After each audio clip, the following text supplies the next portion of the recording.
The phone rang at midnight. Frank Sinatra almost didn't answer. He'd been drinking, trying to forget another difficult day. But something made him pick up. On the other end was a voice he knew well. Slurred, scared, desperate. Marilyn Monroe. 12 hours later, she'd be dead. August 4th, 1962. Los Angeles. Frank Sinatra was at his compound in Palm Springs, trying to relax. It had been a brutal year. His friendship with the Kennedys was over. The mob was angry with him. His personal life was a mess. He just wanted peace. Then the phone rang. "Frank? It's me." Marilyn's voice was thick, hard to understand. She'd been drinking or taking pills, maybe both. "Marilyn? What's wrong?" "It's late. I needed to talk to someone. I can't sleep. I keep thinking about things." Frank sat up. He'd known Marilyn for years. They'd been friends, maybe more at times, depending on who you asked. But Frank knew Marilyn well enough to recognize when she was in trouble. And right now, she was in serious trouble. "What kind of things?" "Everything. The past few months. The things I know. The things they told me not to talk about." Frank's stomach tightened. He knew exactly what she meant. Marilyn Monroe had been romantically involved with both John F. Kennedy and his brother Bobby. She'd been to parties where powerful men discussed secrets. She'd seen things, heard things, and now those men wanted her to disappear. "Marilyn, are you safe right now?" "Where are you?" "I'm home. Alone. My housekeeper left. I sent her away. I wanted to be alone. That was a mistake. You shouldn't be alone right now." Marilyn laughed, but it wasn't a happy sound. "When am I not alone, Frank?" "I'm always alone." To understand why Marilyn called Frank that night, you need to understand their relationship. They'd met in the early 1950s, when both were rising stars. Frank was already famous, but Marilyn was just starting. They hit it off immediately. Frank saw something in Marilyn that most people missed. Everyone else saw the blonde bombshell, the sex symbol, the dumb blonde character she played in movies. But Frank saw the intelligence, the ambition, the vulnerability underneath. He respected her. They had a brief affair in 1954, right after Frank's divorce from Ava Gardner. It didn't last long. Both of them were too damaged, too needy. But they remained friends. Real friends. The kind who call each other at 3 a.m. when life gets too hard. By 1962, Marilyn's life was falling apart. Her movie career was struggling. She'd been fired from her last film for being unreliable. Her marriages had failed. And worst of all, she'd gotten involved with the Kennedy brothers. It started with JFK. They met at a party in 1961. The President of the United States and the most famous actress in the world.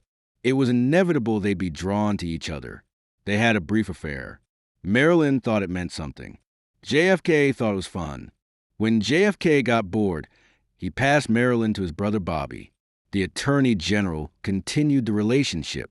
But Bobby was married too, and he had no intention of leaving his wife. Marilyn was just a distraction. But Marilyn didn't see it that way. She thought Bobby loved her. She thought they'd be together. She started calling Bobby at the Justice Department. She showed up at his office. She talked about their future together. Bobby panicked. This wasn't supposed to happen. Marilyn was supposed to be discreet. Instead, she was becoming a liability. A scandal waiting to happen. The president's former mistress, now involved with the Attorney General? The press would destroy them. So Bobby cut her off. No more calls. No more visits. No more promises. Marilyn was devastated.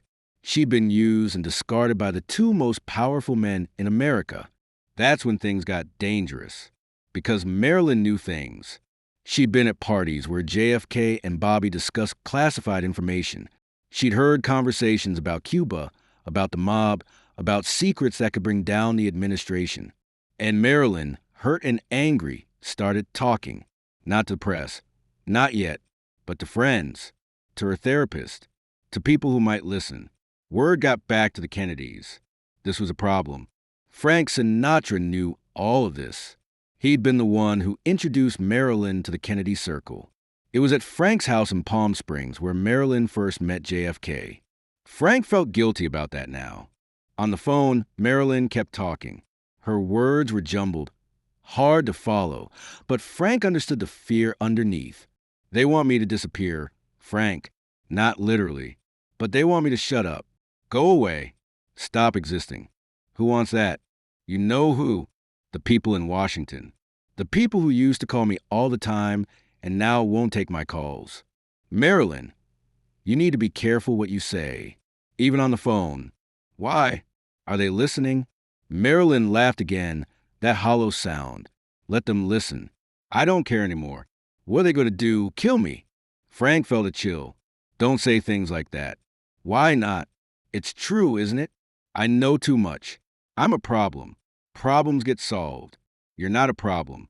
You're Marilyn Monroe. You're untouchable. Nobody's untouchable, Frank. You should know that better than anyone. She was right. Frank did know that. He'd learned it the hard way with Sam Giancana and the mob. Marilyn continued talking, her voice getting quieter, more tired. I kept a diary, wrote down everything, all the conversations, all the secrets. I thought maybe it would protect me.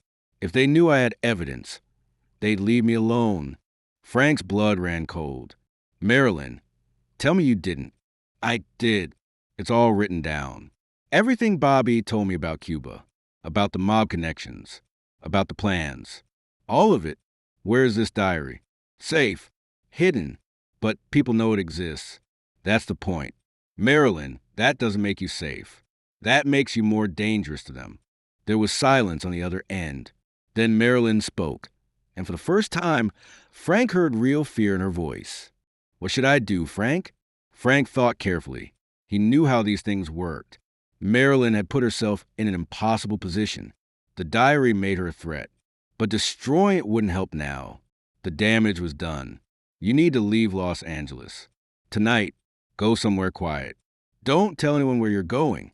Just disappear for a while until things cool down. I'm tired of running, Frank. Then you need to talk to a lawyer. A good one. Someone who can protect you. Lawyers can't protect me from them. Frank didn't know what to say to that. She was probably right. They talked for a few more minutes. Marilyn's speech was getting more slurred. She was fading. Frank could hear her taking pills, washing them down with something. Marilyn, how many pills have you taken tonight? I don't know. A few. I can't sleep otherwise. You need to stop. You need to call your doctor. I don't want a doctor. I want to sleep. I want to stop thinking. Frank felt helpless. He was in Palm Springs. Marilyn was in Brentwood, an hour and a half away.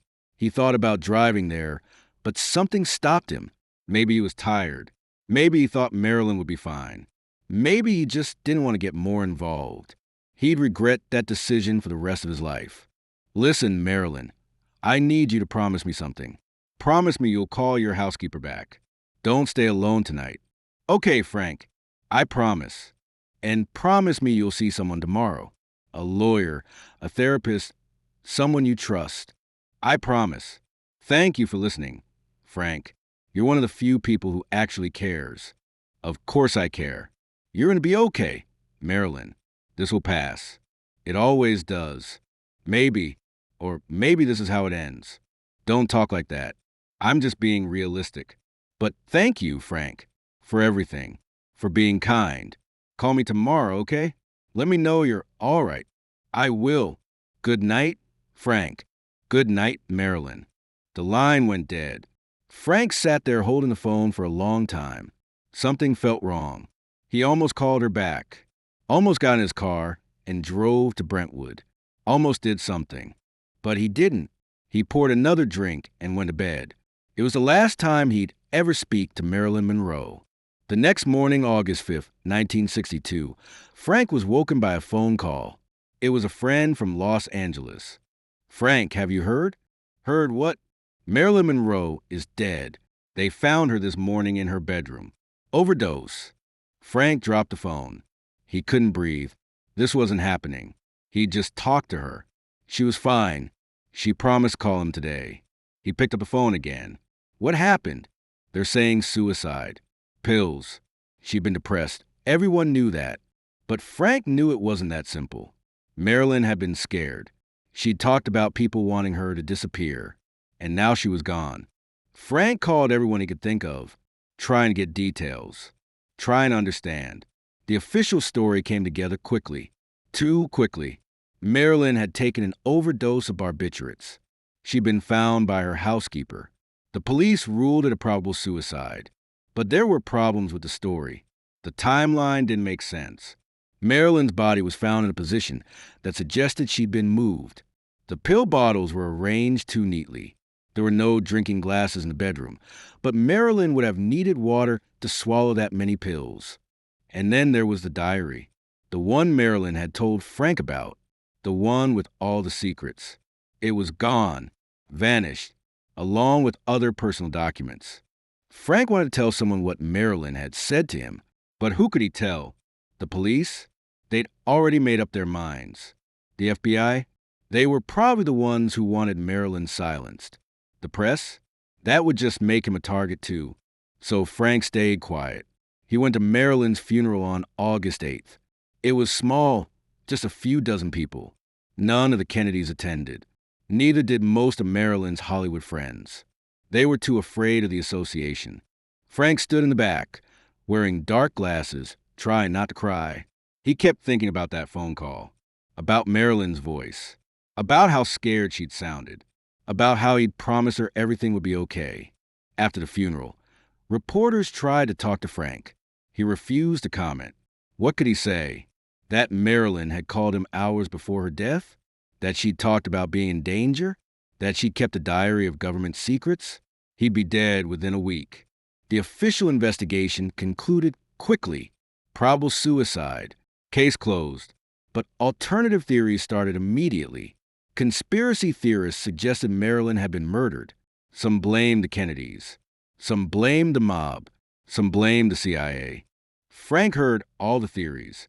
He had his own opinions, but he kept them private. Years later, a close friend asked Frank directly, "Do you think Marilyn killed herself?" Frank thought for a long moment. Then he said quietly, "I think Marilyn knew too much.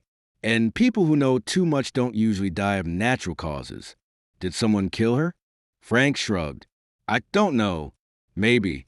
Maybe they just made sure she had access to the pills and let nature take its course. Maybe they knew she was depressed and unstable and just waited for the inevitable. Does it matter? She's still dead." In the 1970s, Marilyn's death was reinvestigated. New evidence suggested that the official story was incomplete at best, fabricated at worst. Witnesses who'd been ignored in 1962 came forward. Timeline discrepancies were noted, but nothing was ever proven. The case remained officially a probable suicide. Frank gave one interview about Marilyn in 1983. The interviewer asked him about their friendship. Marilyn was special, Frank said, not because she was beautiful, though she was, not because she was talented, though she was that too. She was special because she was genuine. In a town full of phonies, Marilyn was real, and it killed her. Do you think about her often? Every day. I think about that last phone call. I think about what I should have done differently. What would you have done differently? I would have gotten in my car and driven to her house. I would have stayed with her. I would have made sure she wasn't alone. Maybe that wouldn't have changed anything. Maybe she was already doomed. But at least I would have tried. Do you feel responsible? Frank's eyes filled with tears. Of course I do.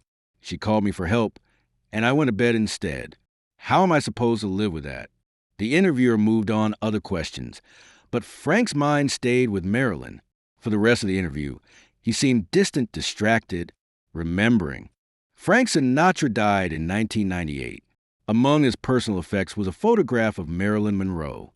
On the back, in Frank's handwriting, were the words, "I'm sorry I couldn't save you." That's the true story of Marilyn Monroe's last phone call. A desperate woman reaching out to one of the few people she trusted, a friend who listened but didn't act, and a tragedy that could have been prevented if someone had just paid attention. Was Marilyn murdered, or did she kill herself? The truth probably lies somewhere in between. She was a woman in pain, surrounded by dangerous people who knew secrets that powerful men wanted buried. Whether someone actively killed her or just created a condition for her death doesn't really matter. Marilyn Monroe died alone in her bedroom on August 5th, 1962. And Frank Sinatra spent the rest of his life wishing he'd answered that midnight phone call differently, wishing he'd driven to Brentwood, wishing he'd saved her. Some regrets you carry forever. For Frank Sinatra, Marilyn Monroe was one of them. The phone call he couldn't forget, the friend he couldn't save, the secret he kept until his dying day. Because that's what Frank learned from Marilyn's death. Some truths are too dangerous to tell. Some secrets stay buried. And some phone calls change everything, even when you don't realize at the time. Marilyn Monroe's last words to Frank Sinatra were, "Thank you for being kind." Frank thought about those words for 36 years. And every time he did, he wished he'd been kinder still, wished he'd done more, wished he'd saved her. But you can't save someone who knows too much. Not in Hollywood. Not in 1962. Not when the most powerful men in the world want you silenced. That phone rang at midnight. Frank answered. Marilyn talked. And 12 hours later, the biggest star in the world was dead. That's not a coincidence. That's how the game is played. And Frank Sinatra knew it. He just wished he'd admitted it sooner, before it was too late to save Marilyn Monroe.